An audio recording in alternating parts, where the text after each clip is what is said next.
Oi pessoal, tudo bem com vocês? Hoje eu vim aqui para trazer a indicação de mais um livro muito interessante, que foi uma leitura muito especial para mim e espero que seja para vocês também. Hoje eu vim falar para vocês sobre o livro A Revolução dos Bichos, de George Orwell. Bom, eu queria começar lendo a biografia do autor, que assim a gente pode entender um pouco mais sobre o contexto e sobre o pensamento dele. George Orwell nasceu em Motihari, norte da Índia, em 1903. Filho de um funcionário da administração britânica do comércio de ópio, estudou em colégios tradicionais na Inglaterra. Na década de 1920, foi agente da polícia colonial da Birmânia. Nas décadas seguintes, publicou diversos romances, ensaios e textos jornalísticos. É considerado um dos escritores mais importantes do século XX. Morreu em Londres em 1950. Bom, esse livro foi escrito durante o período da Guerra Fria e desde que ele foi escrito, ele foi causa de muitas polêmicas e debates. Eu não vou falar sobre esse livro baseado na cosmovisão com a qual o autor escreveu, porque George Orwell não era cristão. Mas eu vou buscar trazer uma análise cristã desse livro, aprendizados e reflexões interessantes que podemos fazer baseados na história. A história é uma crítica em formato de fábula. Bom, a história é uma fábula sobre os animais da Granja Solar.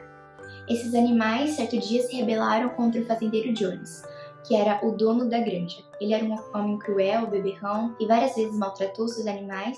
E certa vez, quando o fazendeiro Jones deixou de alimentá-los, eles decidiram por fazer uma revolução. Então, eles se rebelaram contra Jones e tomaram a granja para si, denominaram Granja dos Bichos. Desde o início, os porcos, aqueles que eram considerados animais mais capacitados e inteligentes dentre os animais da granja, foram os líderes dos animais. No começo eram líderes democráticos. Haviam reuniões, comitês, debates, eleições, mas com o passar dos anos eles foram se tornando ditadores, absolutistas e que oprimiam os outros animais. Ao mesmo tempo, os manipulavam através das palavras para fazer com que eles acreditassem em coisas que não haviam acontecido e se esquecessem da real história. Tem um trecho aqui no livro muito interessante que eu acho que resume bem a ideia do ápice do livro. A vida ia dura. O inverno foi tão frio quanto o anterior e a quantidade de alimento ainda menor. Novamente reduziram-se todas as rações, exceto as dos porcos e dos cachorros. Uma igualdade por demais rígida em matéria de rações, explicou Garganta, seria contrário ao espírito do animalismo. De qualquer maneira, não teve dificuldade de provar aos outros bichos que, na realidade, eles não sentiam falta de comida, a despeito das aparências. Naquele momento, de fato, fora necessário realizar um reajuste de rações. Garganta sempre se referia a reajustes, nunca a reduções. Mas em comparação com o tempo de Jones, a diferença para melhor era enorme. Lendo os dados estatísticos com voz aguda e rápida, provou-lhes com riqueza de detalhes que eles recebiam mais aveia, mais feno e mais nabos que na época de Jones, que trabalhavam muito menos, que a água potável era de melhor qualidade, que viviam mais tempo, que havia mais palha nas baias e que as pulgas já não incomodavam tanto. Os animais acreditavam em cada palavra. Para falar a verdade, tanto Jones como tudo quanto ele representava já estavam quase se apagando de sua memória.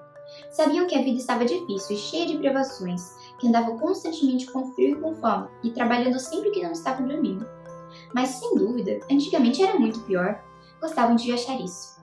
Além do mais, naqueles dias eram escravos, ao passo de que agora eram livres, e tudo isso, afinal, fazia diferença, como Garganta sempre dizia. Esse Garganta era um dos porcos que sempre que decisões difíceis eram tomadas, ele ia lá para convencer os outros animais de que os porcos estavam apenas cuidando deles.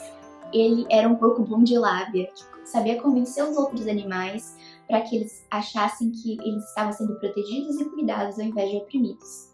Ele estava sempre manipulando e convencendo eles. Bom, como eu já disse, ao passar do tempo, os porcos se tornaram ditadores. Os porcos criaram uma sequência de leis, as quais eles foram quebrando uma por uma, deturpando cada uma delas. Mas os próprios animais da granja não se lembravam, eles eram ignorantes e não sabiam reconhecer que essas leis estavam sendo quebradas, não sabiam se defender, eles não tinham conhecimento da história e estavam sendo manipulados, então eles não conseguiam nem sequer reconhecer a injustiça que estava sendo cometida. Bom, essa história não tem um desfecho que geralmente esperamos, um desfecho em que há um final feliz e a amarração de todas as pontas. Mas eu não vou falar sobre o desfecho para não ser um spoiler da história. Mas eu queria falar sobre alguns pontos muito interessantes que nós podemos analisar nesse livro. Um deles é sobre a ignorância. em especial sobre a história. Aqui, como eu já falei sobre essa questão da manipulação, quando nós não temos um conhecimento, não precisamos ser historiadores, mas um conhecimento básico e real da história, dos acontecimentos, das circunstâncias que nos cercam, nós somos facilmente enganados, manipulados, convencidos por mentiras. Nós podemos ser levados a cometer erros graves, inclusive, por falta de conhecimento. Nós precisamos ter em nossa mente o conhecimento necessário para que nós possamos viver segundo a verdade. Outra coisa muito interessante de se analisar é a questão de expectativas utópicas. Às vezes nós pensamos que revoluções, revoltas, sejam políticas ou sociais, irão transformar o mundo, que nós seremos aquela geração que vai fazer as coisas serem totalmente diferentes. Mas nós temos que nos lembrar que por causa do pecado no mundo, essas expectativas utópicas de governos perfeitos, governantes perfeitos, de uma sociedade totalmente igual, de uma sociedade perfeita, sempre serão frustrados. Isso não é pessimismo, é a gente enxergar a realidade como ela é. Nós temos que nos lembrar que só Cristo e o seu reino é perfeito. Aqui na Terra não importam quantas revoluções nós façamos, quantas coisas tentemos mudar. Por causa do pecado, do coração humano, coisas que começam bem podem acabar mal. Então, nossas esperanças e nossa confiança não pode estar em projetos, em revoluções, em tentativas humanas de melhorar o mundo. Isso não nos isenta da nossa responsabilidade como cidadãos deste mundo, como cidadãos de nossas cidades, países, de fazer a nossa parte, de buscar a verdade e a justiça, de sermos cidadãos exemplares. Mas nós temos que nos lembrar que nós somos, acima de cidadãos daqui, cidadãos celestiais. E somente a nossa pátria eterna será perfeita. Somente o nosso governante eterno será perfeito. Então nossas esperanças não podem estar em governos ou resoluções de problemas aqui. Uma terceira coisa que eu acho muito interessante é, no começo, o lema dos animais era que todos os animais eram bons e os homens eram maus. 4 patas bom, 2 patas mal. E que todos os animais eram iguais entre si. Mas como nós podemos perceber no trecho que eu acabei de ler, conforme o tempo foi passando, esse ideal de igualdade foi mudando. O ideal passou a ser que todos são iguais, mas alguns são mais iguais que outros. E essa realidade é muito presente nos nossos dias.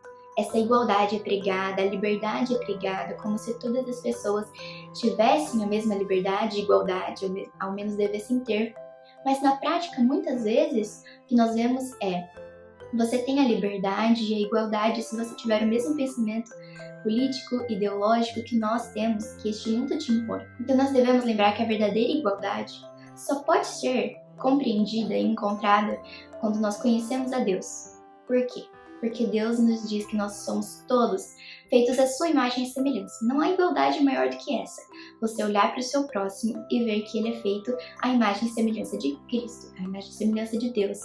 Aí que está a igualdade verdadeira. Ela não pode ser forçada e ela não pode depender dos nossos pensamentos e daquilo que concordamos. A justiça, a igualdade e a liberdade não podem depender do seu viés político e ideológico. E isso se aplica a todos os lados. Bom, em resumo, o que eu posso falar sobre uma aplicação cristã, sobre os conhecimentos adquiridos através desse livro? Não há nada nessa terra. Não há revoluções, não há governos que serão perfeitos. Nós temos sim que fazer a nossa parte, buscando o conhecimento, buscando a verdade, buscando trabalhar para fazer o nosso melhor, buscando servir ao nosso próximo, buscando a igualdade entre as pessoas, igualdade não igualdade pregada pelo mundo, mas a verdadeira igualdade. Mas nós não podemos colocar nossas esperanças nos governos e governantes deste mundo. Bom, é isso que eu tenho para falar sobre esse livro. Tenho certeza que há outras coisas que pode se aprender com ele. É uma leitura muito interessante, cativante. Eu espero que vocês tenham gostado desse vídeo e que venham a ler esse livro e aprender muitas coisas com ele também. É isso, pessoal. Até a próxima. Deus abençoe.